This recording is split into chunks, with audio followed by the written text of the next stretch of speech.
The Galactic Council chamber was quiet as Ambassador Telvak stood up from his seat and walked toward the center platform, where everyone could see him clearly, and hear what he had to say about the matter that had been troubling him for many weeks, now and keeping him awake during the sleep cycles when he should have been resting his old bones, but instead found himself reviewing data files and combat recordings that showed something the galaxy had never seen before in all its millions of years of recorded history and countless species that had risen to the stars only to fall back down, or find their place among the peaceful traders and explorers who made up most of the civilized worlds in this part of space. The chamber held representatives from 47 different civilizations, and each one of them had traveled here through the vast distances between stars to discuss matters of trade and peace, and the occasional dispute over mining rights or colony boundaries. But today Telvak had something different to discuss, and he could see from the way some of them were already showing signs of boredom that they did not expect his warning to be anything important or worthy of their attention because, after all, what could be so dangerous about a species that had only just discovered how to travel faster than light and leave their home system? Commander Vex Thor of the Zathran Dominion sat in his elevated seat near the back of the chamber, and his large frame cast shadows on the walls behind him as he leaned back with his forearms crossed over his armored chest in a posture that clearly showed he thought this whole meeting was a waste of his valuable time, because the Zathran were warriors and conquerors who had taken 12 star systems in the past 10 years and made the species living there bow down and pay tribute or face complete destruction of their cities and colonies. Telvak activated the holographic display at the center of the chamber, and images appeared in the air showing ships and battles and data that he had collected from various sources, including some species who had already made contact with the humans and lived to tell about it, though not all of them had been so fortunate because the humans did not always respond to first contact in the peaceful way that most civilized species did when they met someone new among the stars. The humans came from a world they called Earth, in a system they named Sol, and it was a blue and green planet covered mostly in water with large masses of land where billions of them lived in cities and towns, and they had only achieved faster than light travel 3 standard years ago, which was nothing compared to most species who took centuries or even millennia to develop such technology. But the humans had done it in what seemed like an impossibly short time after they first split the atom and created nuclear weapons that could destroy entire cities. Telvak began speaking in his slow and measured way that came from centuries of diplomatic service, and he told the assembled representatives about the humans and their strange ways, and how they had established 17 colonies in just 3 years, and how they had fought off 2 separate military incursions into their space by species who thought the humans would be easy prey for raiding or conquest, but found out very quickly that humans did not surrender easily and in fact seemed to prefer fighting to the death rather than accepting any terms that they considered unfavorable. The holographic display showed recordings of human ships in combat, and the way they moved was different from what most species considered proper tactical doctrine, because the humans seemed to attack with aggression that bordered on recklessness, and they used weapons that were primitive by galactic standards, but somehow managed to be effective anyway, through sheer determination and willingness to take casualties that would make other species retreat and regroup. Vex Thor made a sound that was like laughter among his people, and he stood up with his weapons visible on his belt because Zathran commanders always went armed even to diplomatic meetings, and he looked down at Telvak with something close to contempt in his eyes as he spoke in a voice that echoed through the chamber and made some of the smaller representatives shrink back in their seats. The Zathran commander said that the council was wasting time worrying about primitives who barely knew how to fly between stars, and that his people had faced countless enemies over the centuries and defeated them all through superior technology and training and warrior spirit that made them the most feared military force in this entire sector of space and beyond. Telvak tried to explain that this was exactly the kind of thinking that would lead to disaster, because the humans were not like other species, and they did not follow the normal patterns of behavior that the Council had observed in thousands of other civilizations over millions of years. But Vex's Thor was not interested in listening to warnings from an old diplomat who had probably never seen real combat or understood what it meant to face an enemy in battle. Vex Thor declared that the Zathran Dominion needed resources from the human mining colonies in the Kepler sector, and that the humans would either hand over those resources peacefully or the Zathran fleet would take them by force and remove any Humans who tried to resist because that was how things worked in the real galaxy, where strength mattered more than words and treaties. Telvac stood there watching as Vexthor gathered his security detail and prepared to leave the chamber, and he said one more time that attacking the humans would be a terrible mistake, and that the commander should reconsider this decision before it was too late. But Vexthor just laughed again and said that the Dominion did not fear children playing with starships, and that within one cycle the human colonies would belong to the Zathran, or they would be nothing but dust and ash floating in space. The other council members sat quietly as the Zathran delegation marched out of the chamber, with their boots making heavy sounds on the metal floor, and their weapons gleaming under the lights. And after they were gone, Telvac looked around at the remaining representatives and said that he had done his duty by warning them, and that whatever happened next would be on Vexthor's head, and not his. Later that evening in the diplomatic quarters, Vexthor met with his tactical officer Sub-Commander Krillax, who had prepared detailed intelligence reports on the human military capabilities, and the numbers looked good from a Zathran perspective, because the humans only had about 300 combat ships, and their largest vessels were 1/5 the size of Zathran dreadnoughts, and their weapons were mostly primitive plasma systems and kinetic missiles that used chemical explosives. Krillax explained that human ground forces were limited and poorly equipped compared to Zathran warriors, who wore armor that could withstand most known weapons and carried energy rifles that could burn through steel and stone with equal ease. And the humans had no real combat experience against an enemy like the Zathran,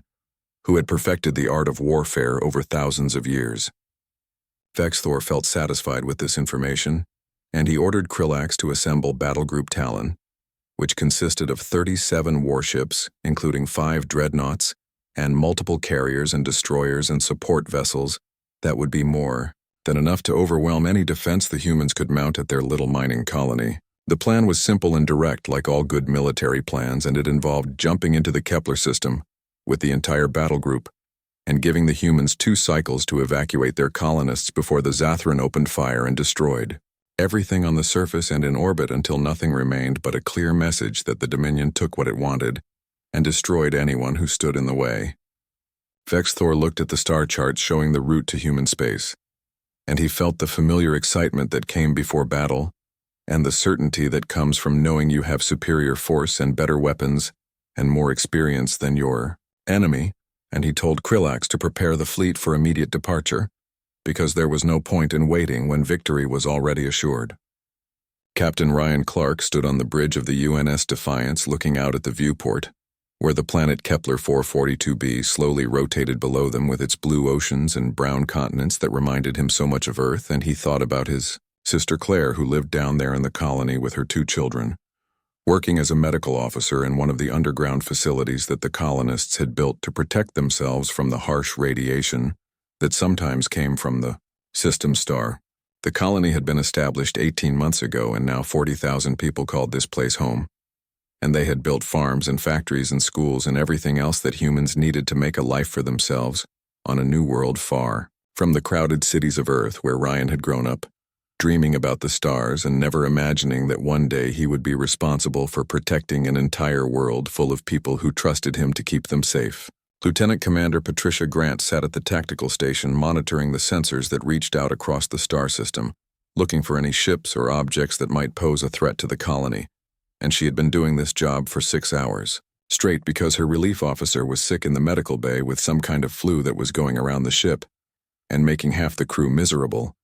But she did not complain, because that was not the kind of person she was. Patricia suddenly looked up from her display and called out to Captain Clark how that she was detecting multiple signatures at the edge of the system, and the computer was counting 37 vessels that had just dropped out of faster-than-light travel and were now moving toward the inner system where the colony orbited its star. Ryan moved quickly to her station and looked at the sensor data that showed ship profiles unlike anything in the human database, and each one of them was massive compared to the Defiance, which was humanity's newest and largest warship, but looked like a toy next to these alien vessels that were arranged in a formation that suggested military discipline and hostile intent. Lieutenant Jake Morris at the communications station opened all the standard channels that humanity used for first contact situations, and he broadcast a message in multiple languages and formats saying that this was the United Nations starship. defiance, and that the unknown vessels had entered human-controlled space and should please state their intentions so that any misunderstandings could be avoided before something terrible happened. The response came back in perfect English that had been translated by alien computers, and the voice was deep and harsh, like gravel being crushed under heavy boots, and it said that the speaker was Commander Vexithor of the Zathran Dominion, and that his people were claiming this system and all its resources by right of superior force, and that the humans had 2 standard cycles to evacuate their colonists, or the Zathran would remove them by force. Ryan felt anger rising in his chest, but he kept his voice calm and professional, as he responded that this colony was home to 40,000 human civilians, including many children and families, and that humanity would not abandon them, and that perhaps they could arrange diplomatic discussions to resolve this situation peacefully, because surely there was enough space in the galaxy for everyone to share. Vexthor's response was short and brutal, and he said there was nothing to discuss because the terms had been stated clearly, and the humans would comply or face extinction, and then the channel went dead, and there was silence on the bridge as everyone realized that they were about to go to war with an alien species that outnumbered them 37-1. Ryan turned to his executive officer, Commander Lisa Hayes, and told her to get Admiral Peterson at Fleet Command on Earth and to sound general quarters, which would bring every crew member to their battle stations, and prepare the ship for combat. And throughout the Defiance, klaxons began blaring, and people ran through the corridors to their assigned positions, while down on the planet below, evacuation sirens wailed across the colony as 40,000 people grabbed their children and emergency supplies and headed for the underground shelters. Within an hour, Admiral Jack Peterson's face appeared on the command screen, and behind him, Ryan could see the busy operations center of Fleet Command back on Earth, where thousands of people worked around the clock to coordinate humanity's defense and exploration efforts across dozens of star systems. Peterson said that he had reviewed the situation and that reinforcements were being dispatched immediately, but they were 48 hours away because the nearest battle group was on the other side of human space, dealing with some pirates who had been raiding merchant ships, and the diplomatic corps was trying to contact the Zathran Dominion through every channel they could find, but so far nobody was answering their messages. Ryan said with respect that he did not think the aliens were interested in talking because their commander had made it very clear that this was a military action and not a diplomatic negotiation, and Peterson nodded and said that Ryan was authorized to defend the colony by any means necessary, and that the rules of engagement were weapons-free if the Zathran made any hostile move toward human civilians or military assets. Ryan acknowledged the orders and promised that the Defiance would hold the line no matter what, and Peterson looked at him through the screen with an expression that was both proud and sad, because he knew he was sending good people into a battle. They might not survive, but there was no choice because humanity could not abandon its colonies without a fight, or every species in the galaxy would think humans were weak. Lisa came up beside Ryan after the channel closed, and she said quietly that their tactical analysis suggested they were outgunned 37-1, and even with the colony's orbital defense platforms, they could not hold against that kind of firepower for very long, and Ryan said they were not going to try to hold,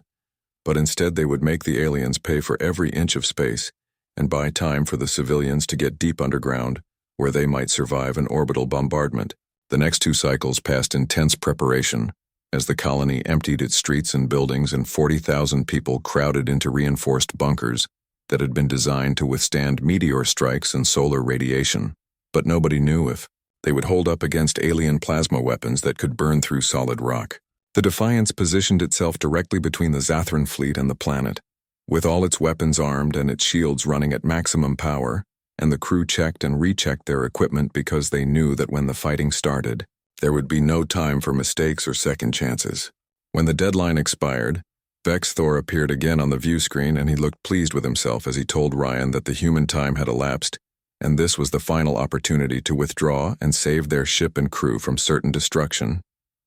Ryan stood up from his command chair and looked directly at the alien commander and said that this was humanity's home, and humans did not run from bullies, and if Vexthor wanted this colony,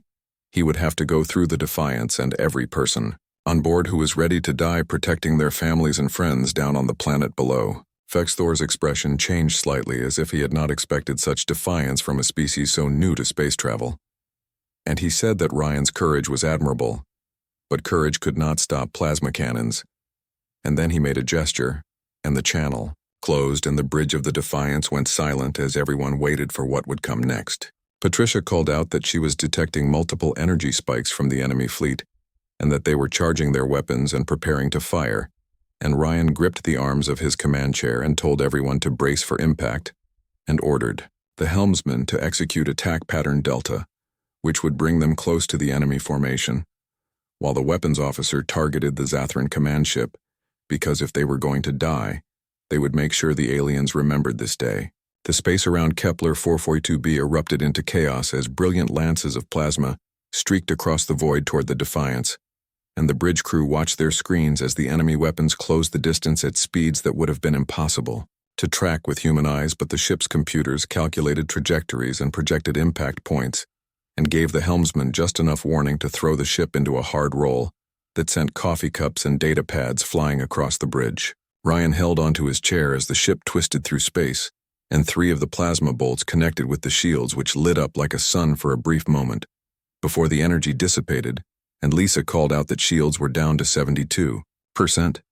But the hull integrity was holding, and they could take a few more hits like that before things got serious. Ryan ordered the weapons officer to return fire with all batteries concentrated on the lead dreadnought,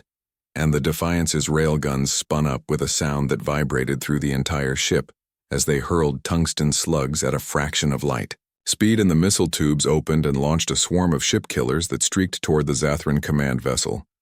While down on the planet, the orbital defense platforms added their own fire to the assault, creating a web of destruction that reached out toward the alien fleet. Fexthor watched from his command throne as the human weapons approached, and he told his crew confidently that their defensive screens would absorb the primitive projectiles because Zathran shields had been designed over centuries to protect against every known weapon in the galaxy, and these humans with their simple technology could not possibly have anything that would threaten a vessel as powerful as his flagship. Then the first railgun slugs hit, and Vexus Thor's confidence shattered along with 3 layers of his ship's armor, as the kinetic impactors punched through the shields like they were not even there, because Zathran shields were designed to disperse energy weapons by spreading the heat and force across a wide area. But solid matter, traveling at relativistic speeds, simply ignored the defensive fields and continued straight through to the hull, where they released all their kinetic energy in devastating explosions that tore through bulkheads and crew quarters and vital systems. Fexthor roared for a damage report, and Krillax responded with shock in his voice that sections 12 through 18 were breached, and they had lost their primary communications array, and 2 weapons batteries and casualties were estimated at 300 dead or dying, and the ship was venting atmosphere from multiple hull punctures. The Zathran commander could not believe what he was hearing, because this was supposed to be an easy conquest against primitives who barely understood space combat, but instead his flagship was damaged, and his warriors were dying, and the human ship was still coming at them with weapons blazing and no sign of retreat or surrender. Krillax explained that the humans were using ballistic projectiles that their shields were ineffective against, and worse, their missiles were tipped with nuclear warheads that released electromagnetic pulses when they detonated, and these pulses were overloading Zathran systems that had not been hardened against such primitive but effective weapons. The swarm of missiles reached the Zathran fleet, and point defense systems managed to destroy most of them, but 6 broke through the defensive fire and detonated against ship hulls with white-hot fusion explosions that lit up the darkness of space, and 2 Zathran destroyers went completely dark as their systems overloaded and their crews died in the cold vacuum. Down in the colonial shelters beneath Kepler 442b, a woman named Amy Turner held her 2 children close as the ground shook from orbital bombardment, and around them other families huddled together, watching video feeds from the surface that showed the night sky lit up with explosions and energy weapons and the deadly dance of ships trying to kill each other. Amy's daughter Sophie asked if Aunt Claire was going to be okay, and Amy thought about her sister who worked in the colony's medical center, treating wounded colonists and preparing for casualties that would come if the Zathran ships got past the Defiance, and she told Sophie that yes, everything would be okay, because the brave people on the ships were protecting them. But she was not sure she believed her own words. Above the planet, the Defiance continued its desperate fight, and Ryan's tactical display showed 5 Zathran ships damaged, but the human cruiser was taking a terrible pounding, and shields were down to 30%, and there were hull breaches. On decks 7 and 12, and casualty reports were coming in from all sections saying that people were hurt and dying, and the medical bay was overwhelmed. Patricia warned that the enemy was trying to move around them toward the planet, and Ryan told Jake to broadcast to Fleet Command that they needed those reinforcements immediately, and he ordered Lisa to redirect all power from non-essential systems to weapons and engines because they were going after the aliens and they would not let even one ship get through to bomb the colony. The Defiance surged forward, placing itself directly in the path of the advancing Zathran formation, and its weapons blazed continuously, spending munitions at a rate that could not be sustained for more than a few more minutes, and Patricia said that at this rate they would be out of ammunition in 12 minutes. Ryan said, then they had 12 minutes to make the aliens hurt, and he ordered Patricia to target the ship on the right flank with a full weapons spread, and what Vexithor had not anticipated was that humans fought differently from every other species he had encountered, because where most civilizations fought cautiously trying to preserve their forces and minimize casualties,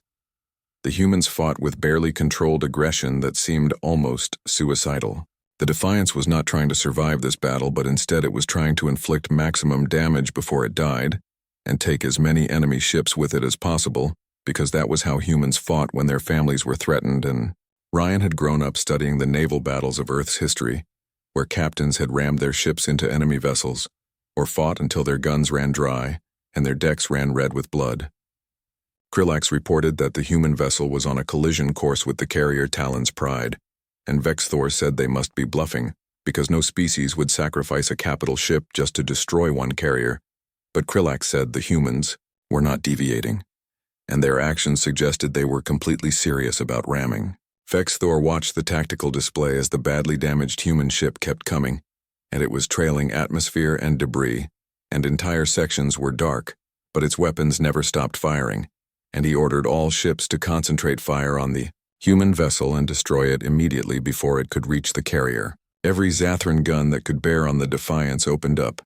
and the barrage was overwhelming and shields collapsed completely, and armor vaporized under the sustained fire, and entire sections of the human ship went dark as power systems failed, and life support shut down, but still the ship came forward driven by engines that somehow kept working, and a crew that refused to give up. Ryan shouted for everyone to brace for impact as the bridge filled with smoke and alarms and the inertial dampeners were failing, which meant everyone could feel the ship shaking apart around them, and his crew held onto their stations as the Defiance closed the final distance toward the Zathran carrier. At the last second, the helmsman Lieutenant Chris Anderson fired the maneuvering thrusters in a pre-planned sequence, and the dying cruiser did not hit the carrier head-on, but instead scraped along its flank while the remaining railguns fired at point-blank range directly into the larger ship's hull without any shields or armor to stop the tungsten slugs from penetrating deep into vital systems. The devastation was catastrophic, and the carrier's entire port side was sheared away like paper, and its main reactor went critical, and the explosion that followed was bright enough to be seen from the planet's surface, and the blast took 2 nearby destroyers with it, and sent debris flying in all directions, and suddenly the Zathran fleet was missing 4 ships,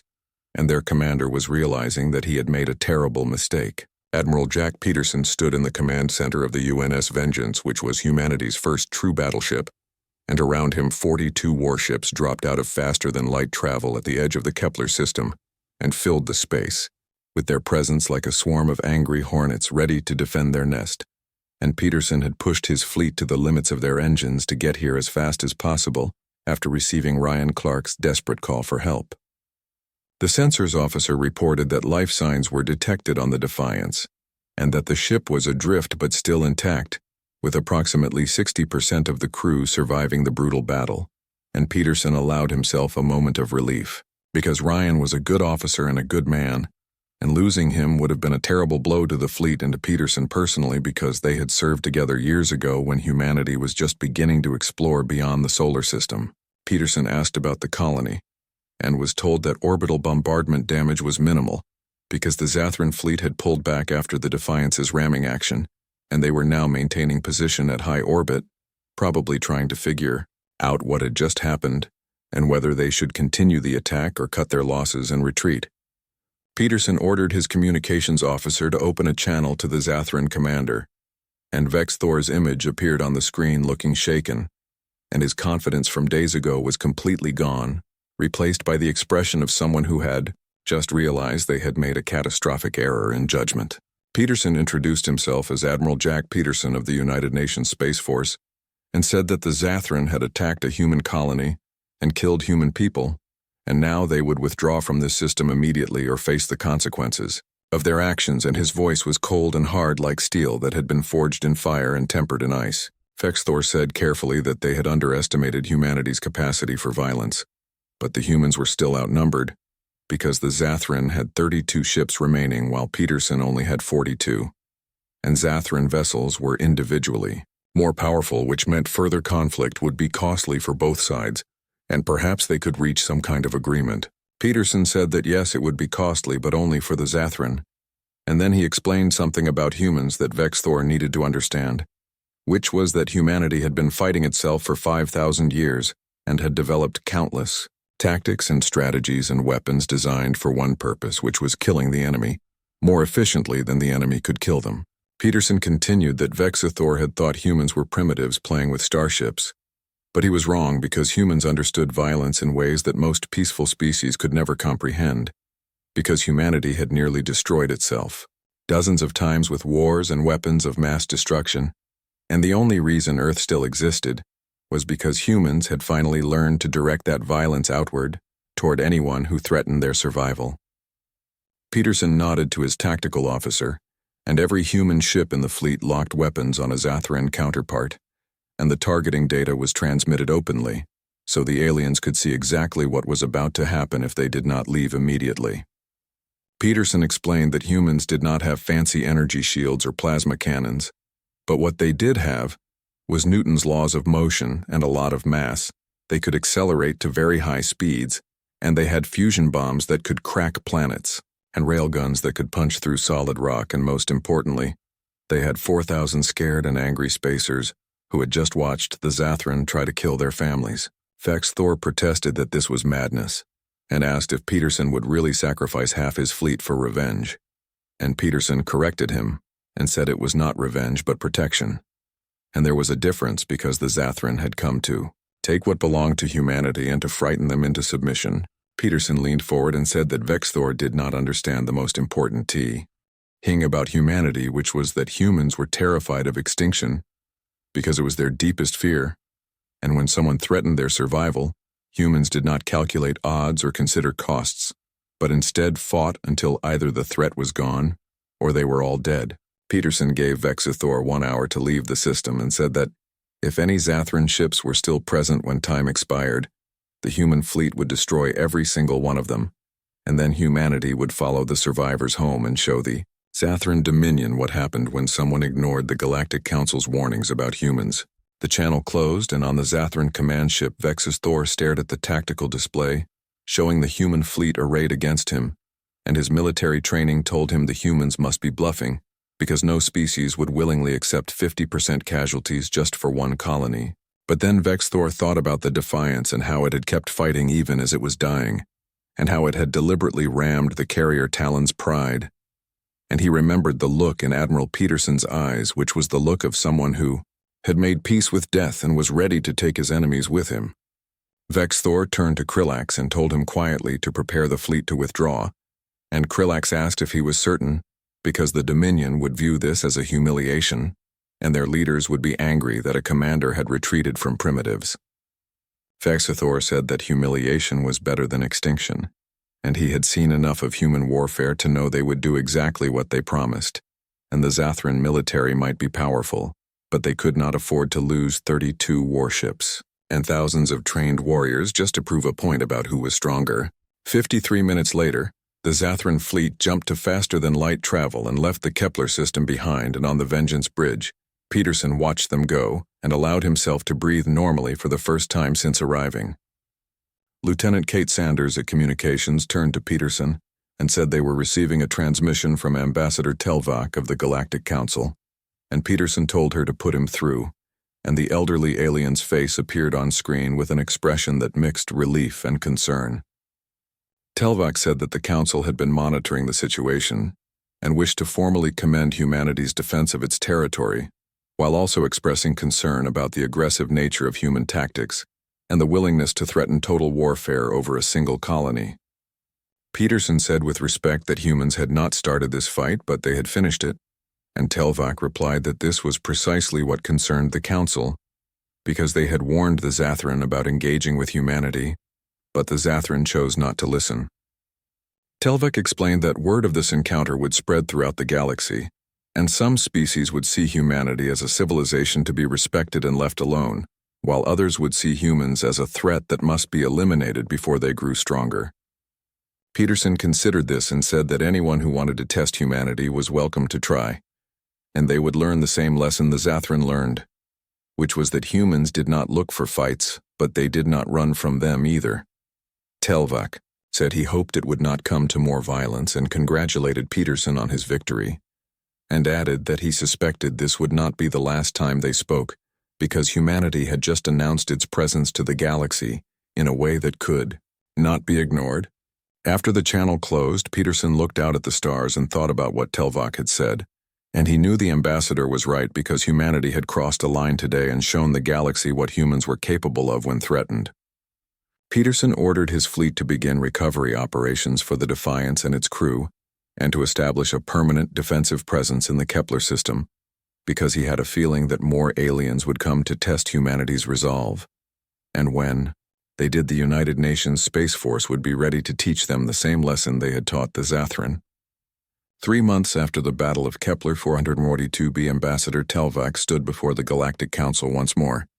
and this time the chamber was filled to capacity with representatives from over 100 civilizations who had traveled across vast distances to hear the report on humanity and what their victory over the Zathran Dominion meant for the balance of power in this sector of space and perhaps beyond. Telvac began his presentation by explaining that the incident at Kepler had fundamentally altered everything the Council thought they understood about newcomer species and their place in galactic society, because humanity had consolidated its holdings and established mutual defense pacts with 6 neighboring species, and accelerated its military shipbuilding program to a degree that seemed almost impossible for such a young civilization. A representative from the Harmonious Collective, who was a crystalline being that communicated through pulses of light, asked how it was possible that humans could field a fleet of over 600 warships within just 2 standard years, when most species took decades to build such forces. Telvac explained that humans possessed an industrial capacity that exceeded most spacefaring civilizations, and their homeworld alone had a population of 11 billion people who could be mobilized for manufacturing and resource extraction and construction projects on a scale that more peaceful species found difficult to comprehend, because they had never needed to prepare for total war,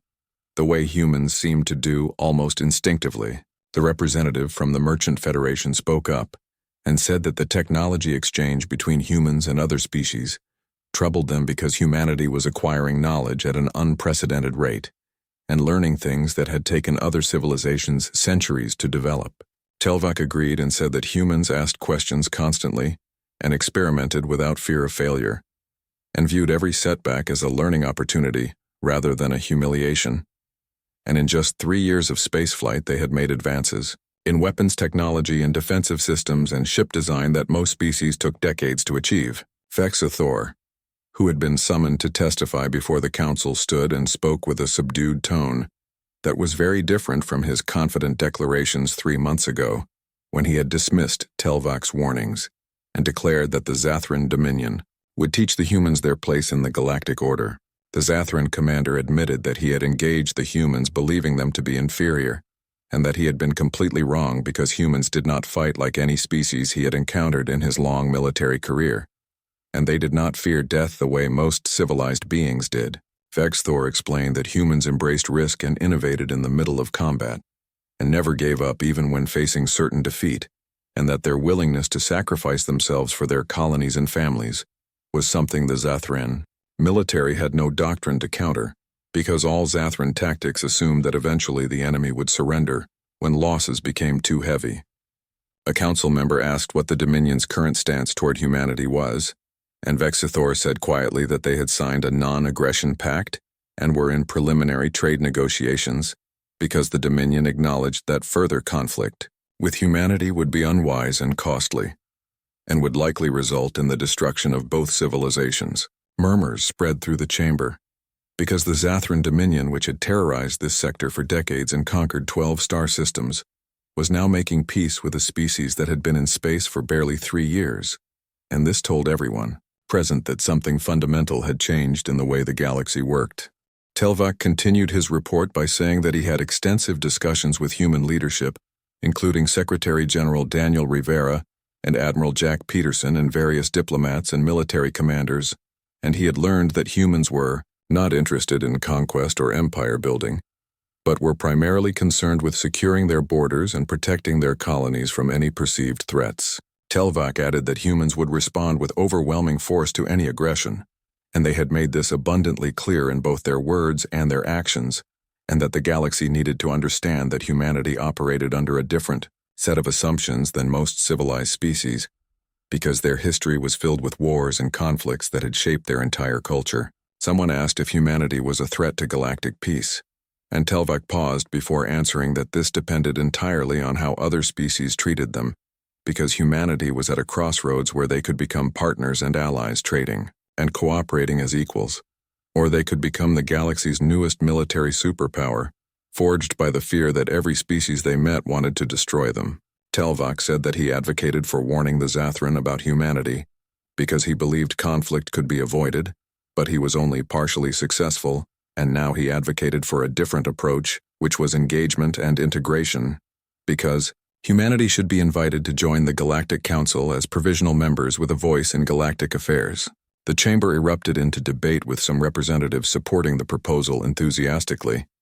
because they saw the value in having humans as allies rather than enemies, while others protested that humanity was too young and too aggressive and too unpredictable to be given a seat on the council. The debate lasted for hours, with arguments going back and forth about whether humanity had earned the right to join the council, or whether they needed more time to mature as a civilization and learn the proper ways of conducting themselves among the stars. In the end, the vote was close, but it passed by a narrow margin, and 2 weeks later Admiral Jack Peterson stood beside Secretary General Daniel Rivera in the same council chamber before representatives of over 100 alien civilizations who watched as humanity officially joined the galactic community. Rivera gave a speech saying that humanity accepted provisional membership in the Galactic Council, and that they came not as conquerors or supplicants, but as equals, seeking their place among the stars, and bringing with them the lessons of their history, both glorious and terrible. Rivera said that humans had known war and peace and cooperation and conflict, and they hoped to learn from the wisdom of older civilizations while also sharing their own experiences and perspectives on how to build a better future for all species in the galaxy. Telvac approached them after the ceremony and welcomed them to the council, and said he hoped this marked the beginning of a long and peaceful relationship between humanity and the other civilizations represented in this chamber. Rivera replied that humanity hoped for peace as well, though he suspected some species would still need to learn the hard way that humans were not to be trifled with, and Telvac agreed that undoubtedly there would be more conflicts, because the galaxy was large and full of ambitious fools who thought they could take what they wanted from weaker species. Telvac said that word was spreading through spaceports and trading stations from here to the Andromeda Relay, and there was a phrase he had heard repeated many times, which was that people should not threaten the humans because they were crazy enough to fight back. Peterson smiled slightly and said that was not quite how he would phrase it, but he supposed it got the point across, and Telvac asked what humanity would do now that they had secured their place in the galaxy. Peterson said they would do the same thing they had always done, which was explore and build and learn, and if someone threatened them or their allies, they would defend themselves because that was the human way, and they had not come to the stars looking for war, but they had brought war with them just in case. Back on Earth in a small apartment in New York City, Amy Turner watched the council ceremony on her view screen, while her children played nearby, unaware of the significance of what was happening, and her sister Claire sat beside her, visiting from Kepler 442b colony where she had returned to work after the battle. Amy asked if Claire thought they would be safe now that humanity was part of the council, and Claire thought about the burning Zathran ships and the desperate fight in orbit, and her brother Ryan Clark, who was still recovering from his injuries on the Defiance. Claire said she thought they would be safer, but that humans would never really be safe because that was not who they were as a species, and they pushed boundaries and explored dangerous places and stood up to bullies even when they probably should not. And that was what made them human. Amy asked if that was a good thing, and Claire said to ask her in 100 years, but yes, she thought it was because the galaxy had ignored the warnings about humans and thought they were weak because they were new, but now everyone knew better. Claire said that maybe the next time humans met aliens they would not have to fight, and maybe other species would remember Kepler 442b and choose peace instead of war.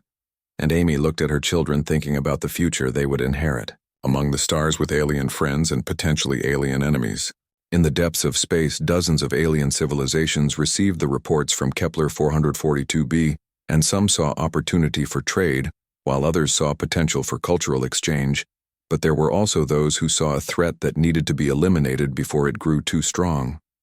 The galaxy was vast and humanity had taken its first real steps into the cosmic arena, and the Galactic Council's warning would not be ignored again. But for those who still chose to test humanity's resolve, the lesson would be the same as it had been for the Zathran Dominion.